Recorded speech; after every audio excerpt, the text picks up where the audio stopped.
ಇನ್ನು ಸಿಡಬ್ಲ್ಯೂಆರ್ಸಿ ಆದೇಶಕ್ಕೆ ರಾಜ್ಯ ಸರ್ಕಾರವೂ ಕೂಡ ವಿರೋಧವನ್ನ ವ್ಯಕ್ತಪಡಿಸಿದೆ.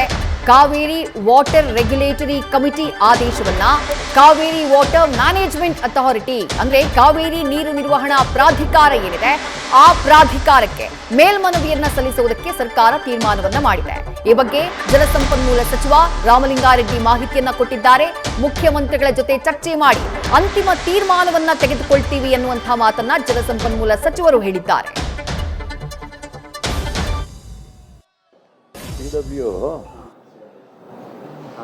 RC ಮೀಟಿಂಗ್ ಇತ್ತು. 3,500 ಕ್ಯೂಸಿಕ್ಸ್ ನೀರು ಬಿಡಬೇಕು ಅಂತ ಹೇಳಿದ್ದಾರೆ. CWRC meeting regulatory committee meeting ಇತ್ತು. ಅವರು 3,500 ಕ್ಯೂಸಿಕ್ಸ್ ನೀರು 15 ದಿನಕ್ಕೆ ಬಿಡಿ ಅಂತ ಹೇಳಿದ್ದಾರೆ. ಹತ್ರ 4 TMC ಅಷ್ಟು ನಮಗೆ ನೀರು ಬೇಕಾಗುತ್ತೆ.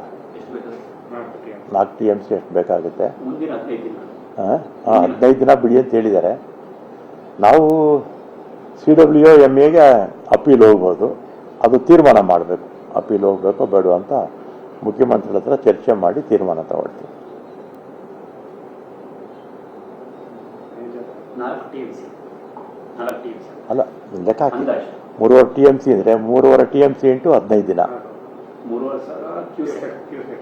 ಕ್ಯೂಸೆಕ್ಸ್ 3,500 ಕ್ಯೂಸೆಕ್ಸ್ 15 ದಿನ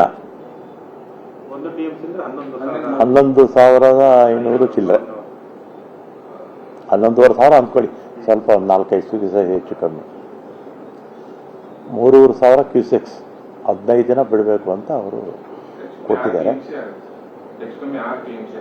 ಇಲ್ಲ, 4 ಚಿಲ್ಲರೆ ಆಗುತ್ತೆ ನೋಡಿ.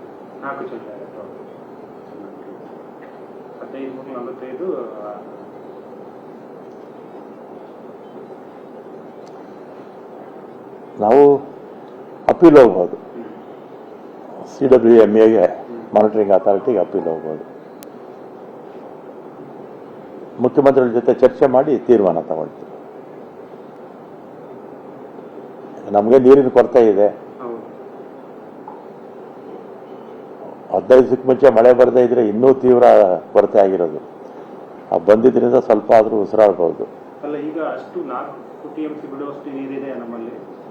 ನಮ್ಮಲ್ಲಿ ಲೈವ್ ಇರ್ತಕ್ಕಂಥದ್ದು 8 TMC ಇದೆ ಅಷ್ಟೇ. KRS ಅಲ್ಲಿ ಡೆಡ್ ಸ್ಟೋರೇಜ್ ಬಿಟ್ರೆ ಇನ್ನು ಹಾರಂಗಿ ಮತ್ತೆ ಹೇಮಾವತಿ ನೋಡಬೇಕು. ಯಾಕಂದ್ರೆ ನಮಗೆ ವರ್ಷ ಪೂರ್ತಿ ನೀರು ಬೇಕಲ್ಲ.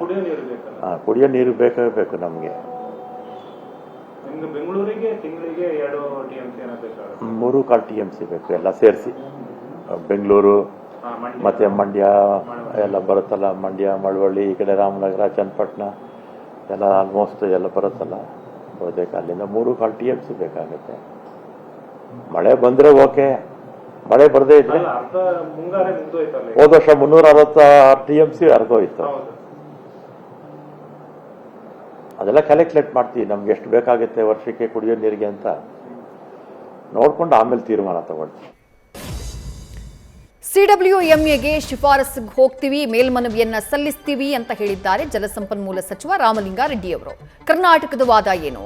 ಮೊದಲು ಕರ್ನಾಟಕದ ಕುಡಿಯುವ ನೀರಿನ ಅಗತ್ಯವನ್ನ ಪೂರೈಸಬೇಕಾಗಿದೆ.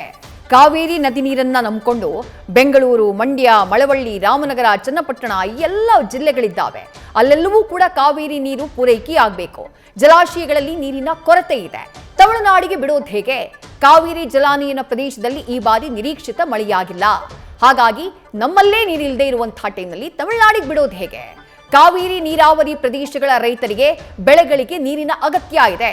ಮೊದಲೇ ಸರ್ಕಾರ ನೀರಿಲ್ಲ, ಬೆಳೆ ಬೆಳಿಬೇಡಿ ಅಂತ ಹೇಳಿರುವಾಗ ತಮಿಳುನಾಡಿಗೆ ನೀರು ಹರಿಸಿದ್ರೆ ರೈತರು ಸುಮ್ಮನಿರ್ತಾರಾ? ಈಗ ರೈತರು ಮಾತನಾಡಿದ್ದನ್ನು ಕೇಳಿಸಿಕೊಂಡ್ರೆ ರೈತರ ಪ್ರಶ್ನೆ ಕೂಡ ಅದೇ ಆಗಿತ್ತು. ತಮಿಳುನಾಡಿಗೆ ನೀರು ಹರಿಸಿದ್ರೆ ರಾಜ್ಯದ ರೈತರು ಮತ್ತೆ ಜನರಿಗೆ ತೊಂದರೆಯಾಗುತ್ತೆ. ನಮಗ್ ತೊಂದರೆ ಮಾಡಿಕೊಂಡು ತಮಿಳುನಾಡಿಗೆ ನೀರು ಬಿಡಬೇಕು ಅಂದ್ರೆ ಹೇಗೆ ಬಿಡೋದಕ್ಕೆ ಸಾಧ್ಯ? ಇದು ಕರ್ನಾಟಕದ ವಾದ. ಇನ್ನು ಮಳೆಯ ಪ್ರಮಾಣದ ಆಧಾರದಲ್ಲಿ ನೀರಿನ ರಿಲೀಸ್ ಮಾಡುವಂಥದ್ದು ನಿರ್ಧಾರ ಆಗಬೇಕು. ಎಷ್ಟು ಪ್ರಮಾಣದಲ್ಲಿ ಮಳೆಯಾಗಿದೆ, ಮೊದಲೇ ಆಗಿರೋದು ಬಹಳ ಕಡಿಮೆ ಪ್ರಮಾಣದ ಮಳೆ, ಅದರ ಆಧಾರದ ಮೇಲೆ ನೀರನ್ನ ಎಷ್ಟು ಬಿಡಬೇಕು ಅನ್ನೋ ನಿರ್ಧಾರ ಆಗಬೇಕು. ಈಗ ನಿಗದಿತವಾಗಿ ಜೂನ್ ತಿಂಗಳಲ್ಲಿ 9 TMC ನೀರು, ಮುಂದಿನ ತಿಂಗಳಲ್ಲಿ ಮತ್ತೊಂದಿಷ್ಟು TMC ನೀರು ಅನ್ನುವಂಥ ನಿಯಮ ಏನಿದೆ ಅದನ್ನ ಎಲ್ಲಾ ಕಾಲಕ್ಕೂ ಅದನ್ನ ಅಪ್ಲೈ ಮಾಡೋದಕ್ಕೆ ಸಾಧ್ಯ ಇಲ್ಲ. ಈಗ ಎಷ್ಟು ಮಳೆಯಾಗಿದೆಯೋ ಅಷ್ಟು ಪ್ರಮಾಣದಲ್ಲಿ ನೀರು ಬಿಡಬಹುದು, ಅದಕ್ಕಿಂತ ಹೆಚ್ಚಿನ ಪ್ರಮಾಣದಲ್ಲಿ ನೀರು ಬಿಡುವುದಕ್ಕೆ ಹೇಗೆ ಸಾಧ್ಯ? ಇದು ಕರ್ನಾಟಕದ ಪ್ರಶ್ನೆ. ಇನ್ನು ಜಲಾಶಯಗಳ ಪ್ರಸ್ತುತ ವಾಸ್ತವಿಕ ನೀರಿನ ಲಭ್ಯತೆಯನ್ನ ಪರಿಗಣಿಸಬೇಕು. ಕೇವಲ KRS ಮಾತ್ರ ಅಲ್ಲ, ಹಾರಂಗಿ ಜಲಾಶಯ, ಹೇಮಾವತಿ ಜಲಾಶಯ, ಕಬಿನಿ ಜಲಾಶಯ, ಈ ಜಲಾಶಯಗಳಲ್ಲಿ ಎಷ್ಟು ಪ್ರಮಾಣದಲ್ಲಿ ನೀರಿದೆ ಅದನ್ನ ಕೂಡ ಲಭ್ಯತೆಯನ್ನ ಪರಿಗಣಿಸಬೇಕು.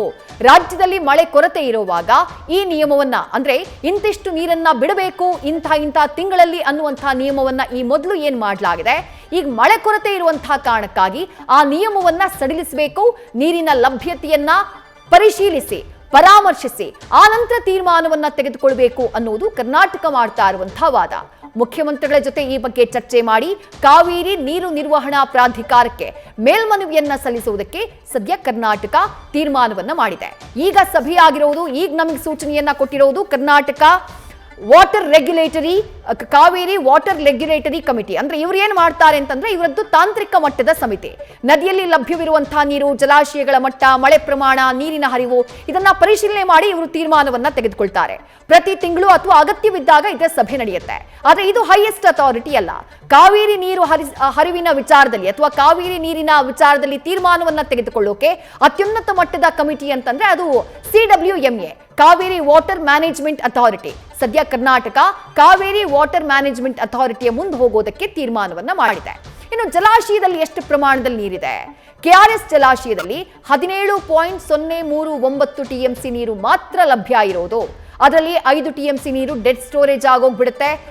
ಇನ್ನು ಬಾಕಿ ಉಳಿದಿರುವುದು 12 TMC ನೀರು ಮಾತ್ರ. ಅದನ್ನ ಮಾತ್ರ ಬಳಕೆ ಮಾಡೋದಕ್ಕೆ ಸಾಧ್ಯ. ಇವತ್ತಿನ ಒಳಹರಿವು 2552 ಕ್ಯೂಸೆಕ್, ಹೊರಹರಿವು 1745 ಕ್ಯೂಸೆಕ್. ಮಳೆ ಇನ್ನೂ ಕಡಿಮೆಯಾದ್ರೆ ಒಳಹರಿವು ಮತ್ತಷ್ಟು ಇಳಿಕೆಯಾಗುತ್ತೆ. ತಮಿಳುನಾಡಿಗೆ 15 ದಿನಗಳ ಕಾಲ ತಲಾ 3500 ಕ್ಯೂಸೆಕ್ ರೀತಿ ನೀರನ್ನ ಬಿಡುವುದಕ್ಕೆ CWRC ಆದೇಶವನ್ನ ಮಾಡಿದೆ. ತಮಿಳುನಾಡಿಗೆ 15 ದಿನ ನೀರನ್ನ ಹರಿಸಬೇಕು 3500 ಕ್ಯೂಸೆಕ್ನಂತೆ ಅಂತಂದ್ರೆ ಒಟ್ಟಾರೆಯಾಗಿ ನಮಗೆ 4.5 TMC ನೀರು ಅಗತ್ಯ ಇದೆ. ಜೂನ್ ತಿಂಗಳಿನಲ್ಲಿ 9.19 TMC ನೀರು, ಹಾಗೆ ಜುಲೈ ತಿಂಗಳಿನಲ್ಲಿ 31.42 TMC ನೀರು ನಿಯಮದ ಪ್ರಕಾರ ತಮಿಳುನಾಡಿಗೆ ಬಿಡಬೇಕಾಗಿತ್ತು. ಯಾಕೆ ಸಾಧ್ಯ ಆಗಿಲ್ಲ ಅಂತಂದ್ರೆ ಮಳೆನೇ ಇಲ್ಲ. ನೀರೇ ಇಲ್ಲದೆ ಇರುವಾಗ ಅಷ್ಟು ಪ್ರಮಾಣದ ನೀರನ್ನ ಬಿಡುವುದಕ್ಕೆ ಹೇಗೆ ಸಾಧ್ಯ? ಸದ್ಯ ಇದುವರೆಗೆ ತಮಿಳುನಾಡಿಗೆ 3.5 TMC ನೀರನ್ನ ಹರಿಸಲಾಗಿದೆ. ಈಗ CWRC ಆದೇಶವನ್ನೇನೋ ಮಾಡಿದೆ. ಆ ಆದೇಶವನ್ನ CWMAಯಲ್ಲಿ ಪ್ರಶ್ನೆ ಮಾಡುವುದಕ್ಕೆ ಕರ್ನಾಟಕ ಮುಂದಾಗಿದೆ. ನ್ಯೂಸ್ ಫಸ್ಟ್ ನಿರ್ಭೀತಿಯಿಂದ ನಿಮ್ಮ ಪರವಾಗಿ.